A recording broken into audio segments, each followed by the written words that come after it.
Praise the Lord, hallelujah. Zion வேதாகம ஆய்விற்கு அன்போடு கூட இயேசு கிறிஸ்துவின் நாமத்தில் உங்களை வரவேற்கிறேன்.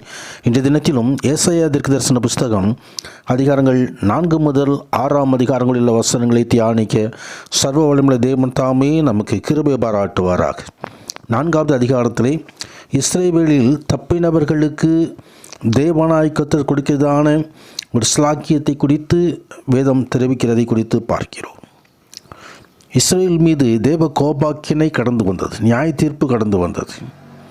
எனவே அந்த நகரம் முழுவதும் சூறையாடப்பட்டு விட்டது. ஆனாலும் இஸ்ரேல் தப்பினவர்களுக்கு அந்நாளிலே கர்த்தரின் கிளை அலங்காரமும் மகிமையுமாய் இருக்கும், பூமியின் கனி அவர்களுக்கு சிறப்பும் அலங்காரமுமாய் இருக்கும் என்று கர்த்தரின் கிளையை குறித்து அங்கே எழுதப்பட்டிருக்கிறதை குறித்து பார்க்கிறோம். இது மேசியாவுக்கு கொடுக்கப்பட்டதான ஒரு பெயர்.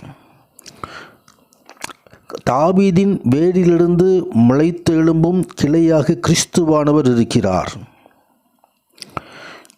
நியாய தீர்ப்பையும் இரட்சிப்பையும் அருளும் அந்த காலத்தை குறித்து ஆண்டவர் தெரிவிக்கிறார். எருசலேமிலிருந்து கிறிஸ்து ஆளுகை செய்யும் காலத்தையும் இங்கே குறிப்பிடப்பட்டிருக்கிறது. கர்த்தர் வேண்டிய பாதுகாப்பை கொடுக்கிற தேவனாக இருக்கிறார். கர்த்ததாமே அவர்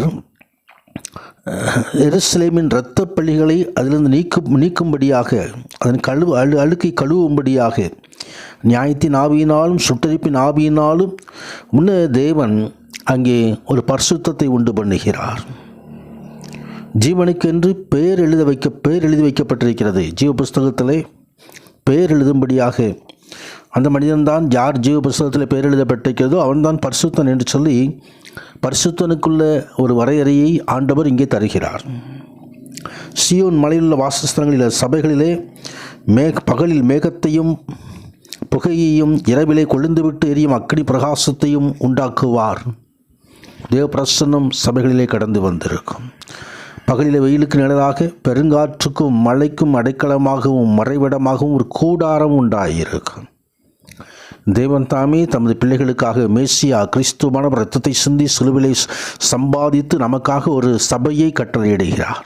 அதைத்தான் இங்கே வேதவசனம் தீர்க்க தரிசனமாக சொல்லுகிறது.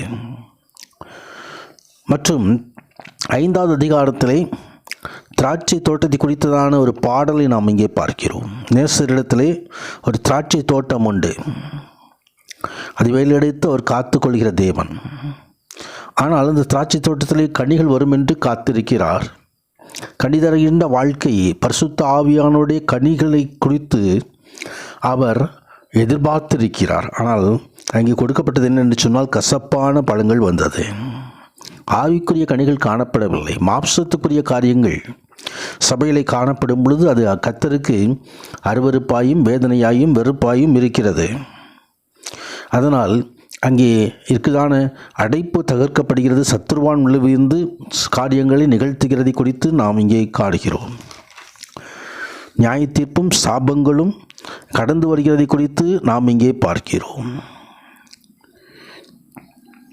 ஆனாலும் சேனைகளின் கர்த்தர் நியாய தீர்ப்பினால் உயர்ந்து பரிசுத்தமுள்ள தேவன், நீதியினால் பரிசுத்தராய் விளங்குவார். நியாய தீர்ப்பின் தேவன் அவர்தாமே தன் ஜனங்களின் நியாயம் தீர்க்கிறவர். எனவே ஆண்டோடைய வசனத்தை நாம் பிடித்து கொண்டு கர்த்தருடைய வருகைக்கு நாம் ஆயத்தப்படுவோம். அவர் தமது சிங்காசனத்தை நியாய தீர்ப்புக்காய் ஆயத்தம் பண்ணுகிற தேவன். கர்த்தருடைய கோபாக்கினை கடைசி நாட்களிலே பற்றி எறிகிறதை குறித்தும் வேதம் தெரிவிக்கிறது. தொடர்ந்து 6வது அதிகாரத்தில் ஏசாயாவினுடைய பணி நியமனத்தை குறித்து நாம் பார்க்கிறோம். ஊசியா ராஜா மரணம் அடைந்த நேரத்திலே, இந்த வருஷம் கிமு 740வது வருஷம், தேவனுடைய தரிசனத்தை அவர் பெற்றுக்கொள்கிறார். ஆலயத்திற்குள்ளே நுழையும் பொழுது உயரமும் உன்னதமான சிங்காசனத்திலே சேனைகளின் கர்த்தர் வீற்றிருக்கிறதையும், சேனைகளின் கர்த்தர் பரிசுத்தர் பரிசுத்தர் பரிசுத்தர் என்று சொல்லி கேருபீன்கள் சேராபீன்கள் ஆராதிக்கிறதையும் அவர் கண்டார். தனது பாவமான சூழ்நிலை உணர்ந்த பொழுது அங்கே பரிசுத்தமாக்கப்பட்டார்.